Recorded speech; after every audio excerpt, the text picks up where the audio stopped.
Welcome back to the Deep Dive. We grab your sources and drill down for those nuggets of knowledge you need. Today, we're tackling something, well, something a bit paradoxical maybe.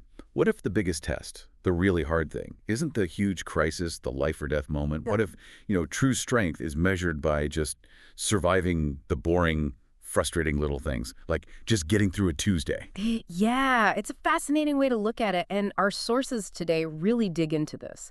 They argue that the sustained mundane effort, what we might call the daily slog, is often a much deeper challenge psychologically and spiritually than one single heroic act. And they use a huge example, Abraham and the binding of Isaac, the Akeda.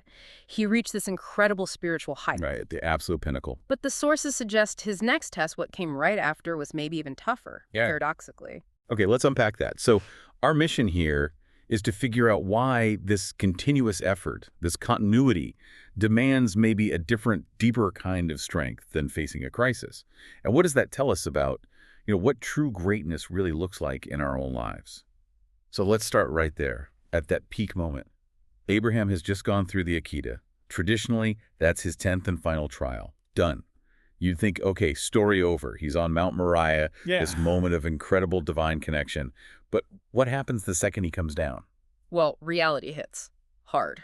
His wife, Sarah, has passed away while he was gone, and suddenly he needs to buy a burial plot for her. So he goes from this cosmic dialogue straight into negotiating real estate. Exactly. He has to deal with Efron the Hittite, a local landowner. It's this immediate jarring descent from the infinite right back down to the very finite haggling bureaucracy. Wow, talk about spiritual whiplash. One minute you're communing with the divine, the next you're dealing with property deeds and local politics. Pretty much. But hang on. How can haggling over a cave, even with the emotional weight of Sarah's death, be framed as a greater trial than the Akeda itself? I mean, the Akeda involved facing the potential death of his son. That's terror. It's about the type of spiritual energy required. The Akeda demanded this explosive surge of faith, of will, almost like, spiritual adrenaline, total focus, ultimate stakes. Okay, one massive effort. Right. But dealing with Efron, that required something else entirely. It demanded forced politeness, repeated bowing, dealing with people who were being deliberately difficult, petty even. Abraham had to manage the sheer banality of it all, the logistics, right after touching the sublime. The trial wasn't the task's inherent difficulty, maybe. It was the come-down, the mental fatigue of having to engage with trivial stuff when your soul is still reeling from something immense. Precisely. That shift, that need to manage small frustrations after a peak experience, that's often harder for people than the big crisis itself. Your faith, your resilience, it gets tested most profoundly in that mundane slog because you step off the mountain and realize, oh, this just keeps going, the everyday grind. That's a really key distinction. The single explosion versus the long, slow burn. And this idea is grounded philosophically in our sources too, right? They connect it to the commandment to love God with all your might. Yes, exactly. And typically when we hear might, we think power, force, that one big gesture. Giving everything at once, the ultimate sacrifice. But the sources point to a specific linguistic insight from Rabbi Shneur Zalman of Liadi. He looks at the original Hebrew word for might in that phrase. Which is miyad. Miyad. Okay, and what does miyad actually mean? It literally means more. More. Not just strength, but more. More. And that one word, more, it completely reframes the whole idea. It shifts the focus away from the intensity of a single act. Towards duration, towards continuity. Exactly that. Think about it psychologically. Martyrdom, giving up your life. It's one decisive act. Terrifying, yes, but final. But loving God with all your more, miyad, that's about sustained devotion, unending. It's about finding the strength again tomorrow and the next day through all the grinding repetition of just living. It's demanding more and then more again every single day. It's the difference between, say, a 100-meter dash and a marathon you have to keep running indefinitely. The spirit can gear up for the sprint. It's the endless demand for just a little bit more endurance that exhausts it. So real heroism isn't just about that peak moment of intensity. It's about the ability to just keep choosing, keep committing, keep finding that more dozens of times a day, every day, even when you feel completely drained. That's the core argument, yes. And there's a really stark example from the Talmud that drives this home, isn't there? Ketubot 33b. It really highlights this difference between cumulative strain and a single crisis. Yes, it's a powerful one. The sages discussed Chenaniah, Mishael, and Azariah. Many listeners might know them by their Babylonian names, Shadrach, Meshach, and Abednego. Right, the figures famous for defying Nebuchadnezzar. They chose to walk into a fiery furnace rather than bow to an idol. Talk about a crisis moment. The ultimate test of faith under duress. And they passed. They held firm in that terrifying, definitive moment. They passed with flying colors.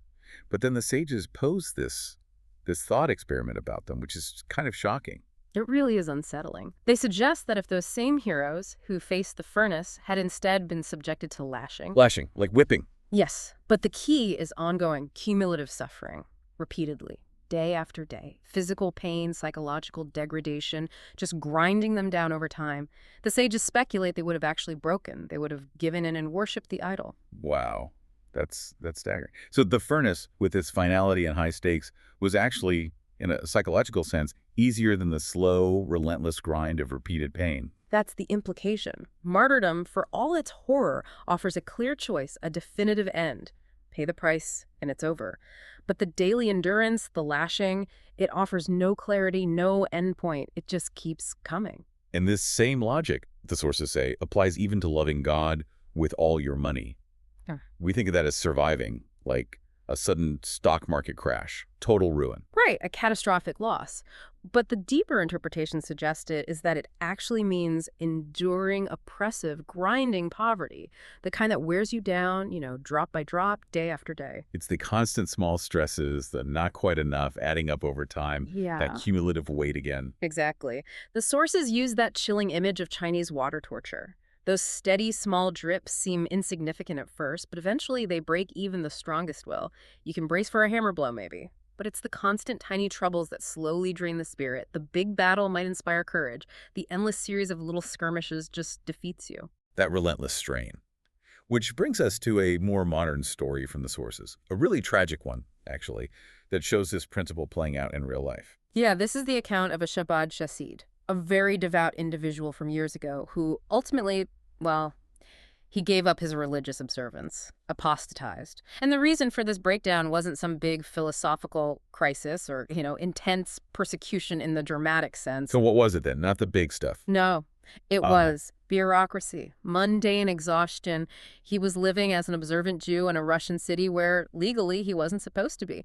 So he kept getting caught working without permits, getting fined, getting evicted again and again. Move house, find work, get caught, get fined, get evicted, repeat. Oh man, just the administrative grind. It was the constant hassle, the low-grade legal battles, the instability, the sheer exhaustion of dealing with petty officials and regulations over and over. It just wore him down until, his spirit broke. It's like Abraham and Efron, but stretched out over years.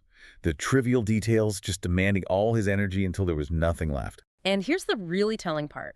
40 years later, long after he'd stopped practicing, he apparently still spoke about his former teacher, the Baal Hatanya, a major figure in Shabbat, with this deep, profound respect, almost longing. So it wasn't that he lost his fundamental belief or was argued out of it. Doesn't sound like it. It suggests his spirit wasn't defeated by a major crisis or a powerful counter-argument. It was worn down by the steady drip, drip, drip of minor, relentless hardships. The small stuff succeeded where the potentially bigger crises hadn't even occurred or had failed. That's a real wake-up call for anyone drowning in emails or stuck in traffic, feeling ground down by modern life's little annoyances. It confirms that the trivial can actually hold this immense tragic power. It really can. Okay, so if the real test is often this descent into the mundane, let's loop back to Abraham, because this is where we see what true sustainable heroism might look like. His greatness wasn't just surviving the Akeda, that peak moment. It was also his ability to come down from that mountain and get back to life. Back to the part of life that involves, bowing before merchants and dealing with logistics. Right. He didn't stay on the mountaintop, spiritually speaking. He didn't use that peak experience as an excuse to disengage from the world. He re-entered the routine, the simple, the sometimes tedious business of living. And that seems to be his unique quality, according to these sources.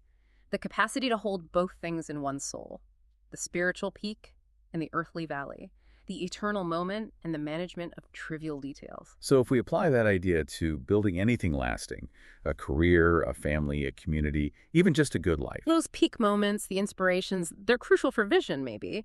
but they're not the actual structure. The structure is the day-to-day. Absolutely. A life, or a nation for that matter, isn't built just on those highs. It's built on the ability to keep going day after day, especially when the work is tedious or the situation feels a bit degrading, even.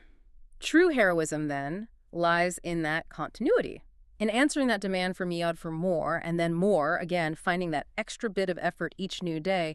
The mundane really is the ultimate test. Wow. Okay, this deep dive has definitely shifted my perspective on daily struggles. We've seen the descent from the peak is the real challenge that might truly means more, that cumulative stress can break us where a single shock might not, and that heroism is really about just keeping going, continuity. And that brings us to a final thought, a challenge maybe from the sources for all of us listening. We, especially today, are always searching for grand meaning, right? For higher purpose in everything we do. We want our jobs, our lives to feel significant, elevated. Yeah, we definitely resist the mundane. We want it all to matter, big time.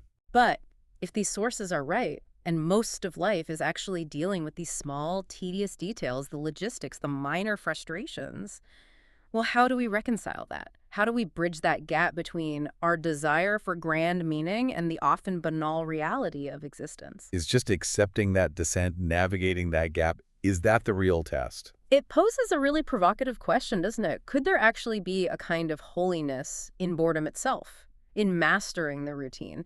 Is the victory found not when we escape the daily slog, but when we endure it, when we keep finding that more and more that life asks of us? That's definitely something profound to think about as you face your own routines this week. Absolutely. Thank you for joining us on the deep dive. We look forward to diving into more sources with you again soon.